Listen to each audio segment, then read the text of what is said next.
Hey guys, if you have ever dated or been in a romantic relationship, you have definitely wondered how to resolve conflict with an angry woman. Now, can you actually fight nice and be effective? Yes, you can. And it's also a strategy you can use to get more of what you want from her. But don't use it to manipulate. That's not good. Only use this for good. And at the same time, women sometimes use this strategy as a trap. And in that case, getting involved with her is going to mean you are going to get the short end of the stick. Not to mention a lot of emotional distress. So you need to know if it's genuine or if it's a warning sign you should run for the hills. Run, Forrest, run. And I'm going to share how to tell the difference later on, so stick with me to the end. Until then, let me share with you the simple formula for how to resolve conflict with an angry woman. If you're new to my channel, my name is Anna Jorgensen. Welcome to Just the Tip. Okay, so just before we get started, according to John Gottman, who is like the godfather of relationship psychology and the author of a number of amazing books, he says that 69% of the conflicts in relationships never get resolved. So you're just going to have to accept that a lot of what you argue about is just never going to get resolved. And the way to avoid that is to choose well in the beginning. Because at some point, you're definitely going to be in a conflict in a relationship. That's just the reality of relationships, especially intimate romantic relationships. But if you use this formula I'm going to give you, you will actually not only resolve conflicts better, but you'll have the opportunity to become closer and more intimately connected. And then you're definitely going to get more of what you want. Now, obviously, there are whole books written about how to deal with conflict in relationships, but that would take way too long. So we're just going to go over the love Sammich approach. And incidentally, you can actually use this approach in any conflict, not just romantic relationships, to get more of what you want and to resolve conflicts a lot more effectively.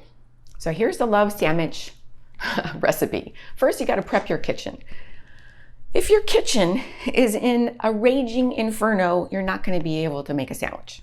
So you need to make sure the kitchen is prepped by making sure the raging inferno is taken care of. In other words, if you are both or either of you is in a raging state of emotions, you're not going to be able to resolve anything in that state.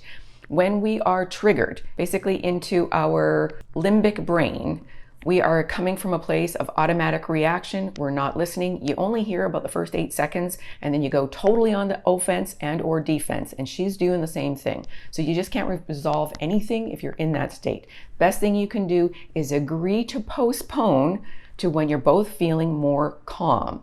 But you can't leave it open, because otherwise it's like, oh, well, we never actually get around to it. You just get swept under the rug. You have to be able to agree, let's talk about this after we've slept on it. If you can't do it in the morning because you got to go to work, say, we're going to talk about this tomorrow evening after dinner.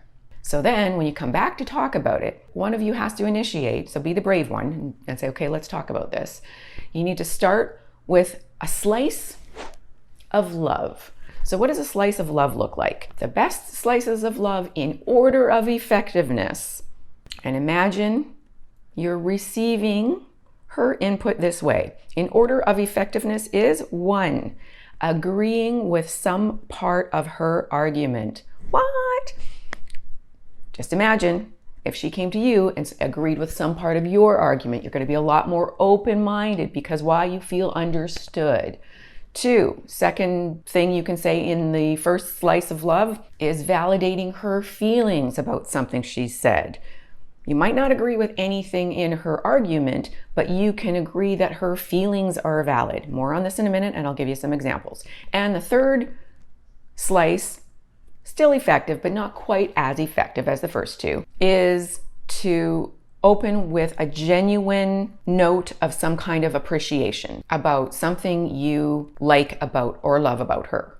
Again, if she opened her discussion on what you're disagreeing about with one of these forms of the slice of love, it's going to be far more effective. Because when we go into conflict, as you know, we're usually on the defensive and we're not as open to discussion until we feel like the other person understands us. Key point, you have a better chance of resolving conflict effectively where you can come to a win-win if the other person feels heard and understood, just like it is for you. Just like if you don't feel understood, you continue to offer up information and evidence because you're trying to appeal to the logical side. And as you know, if you've watched my videos, women are far less logical when triggered than men are. But even regardless of that, you know you're not that logical if someone is attacking you or on the defensive and you just want to provide information because you think that's going to work, but that doesn't work. If you've been in a conflict, you know that doesn't work. And if you watched my video, 5 phrases to never say to an angry woman, you will know why women are more triggered generally than men. Sorry ladies, but it's true. So that's why it's so important that if you can't find anything to agree with, or sometimes we feel like if we agree with something, they're going to take a mile, a country mile. So we just don't feel like we can agree with something. But the best, it may seem counterintuitive, but the best chance you have of coming to a mutually satisfying or at least acceptable concession is if you do agree. But again, if you just can't bring yourself to agree with something and you can't validate her feelings about why she's upset, then the third option is at least to open with something you appreciate about her. For example, okay, let's go with something that's pretty stereotypical, but probably something a lot of guys can relate to. So let's say you're fighting because she's been constantly nagging you to pick up your dirty socks and she's finally flipped her lid. Maybe she's even projecting some anger based on something else that's happening in her world that has nothing to do with the socks. Or maybe it really is about the socks and it's the last straw. So anyways, so you're fighting about the stinky socks. And we're going to assume this isn't a case where you should ignore her or walk away, which I'll tell you more about later. So you've had your time to calm down and you've come back to discuss it.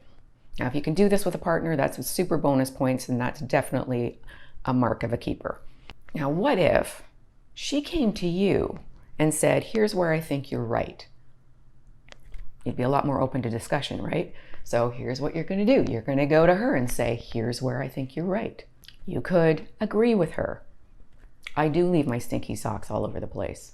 Or you could say, I understand why you're frustrated about picking up my smelly socks, validating her feelings. Or you could say, if you can't manage those, because sometimes pride gets in the way, I'm grateful for all the extra things you do around the house, and I know I don't tell you that enough. Appreciation. Now, never say all the little things you do around the house, because it might be little to you, but it'll feel disregarded if you say little things. So say extra things. Then you're going to follow up with the ask. What is the ask, you ask? The ask is the filling of the Sammich. The filling of the Sammich. It's the request, the discussion, your side. In this part, you're going to ask for what you need, for what she needs. Partnership is about being a teammate, and you're going to figure out how you can help each other get what you respectively need. Teammate. This stage requires a shit ton of patience and active listening. What is active listening? Active listening is listening to understand, not listening to build your defense or offense or your reply or your rebuttal. Active listening is listening to understand. So your goal in listening is to figure out how you can paraphrase, not parrot-phrase, back to her what she said so that she feels understood. If you can say to her, okay, so let me get this straight. Here's what I understand. You feel frustrated about the socks because ... Did I get that right? If you didn't get it right, well, here's an opportunity for her to clarify. If you did get it right, she's going to feel understood and she's going to be more amenable to working through the situation. Unless she's damaged. Now, I know this isn't easy because you probably haven't done this before. We weren't taught and we didn't have very good role models. So when you start practicing this, it's going to be awkward. You're not going to be successful the very first time. But if you try and keep trying, you will get better at it. And even if she doesn't want to get on board, I mean, great if you can have a discussion with her and say, okay, this is how I'd like to fight in the future, then awesome. But if not, you can still be the ripple in your own pond. And this doesn't mean being a doormat to things that are important to you. So in fact, if you get really good at this, you're actually going to get more of what you want in a win-win way that will make your relationship a lot smoother and more satisfying in a lot of ways. Now remember, you have to be sincere. You can't be snarky. So here's an example of how you might ask for what you want. You know, it would be a lot easier for me to throw my stinky socks in the hamper if it was actually where I get changed instead of in the laundry room stacked with clean clothes that I don't know what to do with or that I get in trouble for moving. Yes, this is sexist role model stuff, but it's something a lot of us can relate to. Then you continue. I know it's extra work for you to move the hamper, but it would make it a lot easier for me to make sure you don't have to pick up my stinky socks anymore. Ready for this part? Will you do that for me? Then you discuss it. We're still in the meat of the sandwich. And she'll have her reasons. She might calm down. She might be like, okay, well, I never thought of that. And remember, relationships do require some compromise, whether you're the stinky sock litterer or you're the stinky sock picker-upper. Now, if you want to throw in a bonus phrase, you can also say, is there anything I can do to help you help me? Remember Jerry Maguire? No, she doesn't complete you. But yes, you can ask her for what she needs to be able to get your needs met. How can I help you put the hamper where I need it to be so that I can throw those socks in there for you? You know, she might forget it there because she's starting dinner or because this is so traditional role, because she's picking up the kids or because she's working long hours or because whatever the reason is.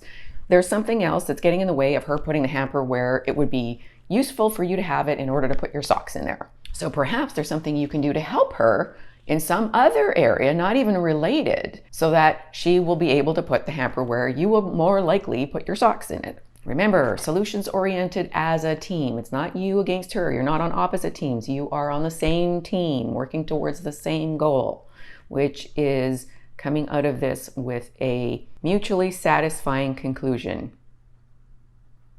A happy ending, if you will. Sorry. Okay, so then when you figure that out, then you're going to put the final slice of the sandwich, because if you don't have the final slice, you've got an open-faced sandwich. No one wants an open-faced sandwich. Well, sometimes you do, but in this case, you don't. So what's the last slice of the sandwich? I'm going to make this really easy for you. It's the same as the first slice of the sandwich. Agreeing with something that she said in the discussion, or validating her feelings about something in the discussion, or minimally, some kind of appreciation for something you like about her. It might be as simple as a thank you for discussing this with me, or I love you, or we good? Or it might be a hug. Now, you don't want to open with a hug because you're tense at the beginning because you haven't resolved anything. But once you get to the end of the discussion, even if you haven't actually resolved it and you've agreed to come back and discuss it further later, you can end with potentially a hug if that works for your relationship, and you'll have to decide. Now, if you follow this strategy, 3 steps love sandwich strategy, you should feel closer in the end. You should feel like you want to help the other person get what they want, because you know you're not going to have to compromise yourself either. And then you might even get some dynamite bonus makeup quack. Now remember, there's a big difference between manipulation and positive persuasion. Manipulation means one person is winning at the cost of the other person. Positive persuasion means both people are winning and not feeling taken advantage of, because they're not taken advantage of. Speaking of which, as promised, when to walk away, sometimes resolving conflict with an angry woman isn't worth it. What? I know. True story. If she is really damaged good, emotionally damaged, and or just testing you, then don't use the love sandwich. Because if you do, you will just end up looking weak in her eyes, and she'll take further advantage of you, or she'll test you even more to see where your backbone is. Because if she can't find it, no respect equals no sexual arousal. So how do you know if it's a test or if she's really serious? Well, you definitely want to watch my video on, is it a test or is she really serious? 10 signs. These 10 tips are crucial for your relationship's success, because unless you know them, things can go terribly wrong. And you could miss out on a great relationship. Or you could end up playing into the wrong woman's hands and get badly hurt. But when you know them, you'll be able to dodge the real bullets and find your special sweetheart, or know if the woman you're with is a special sweetheart. So watch that video now. Thanks for being here, and God bless.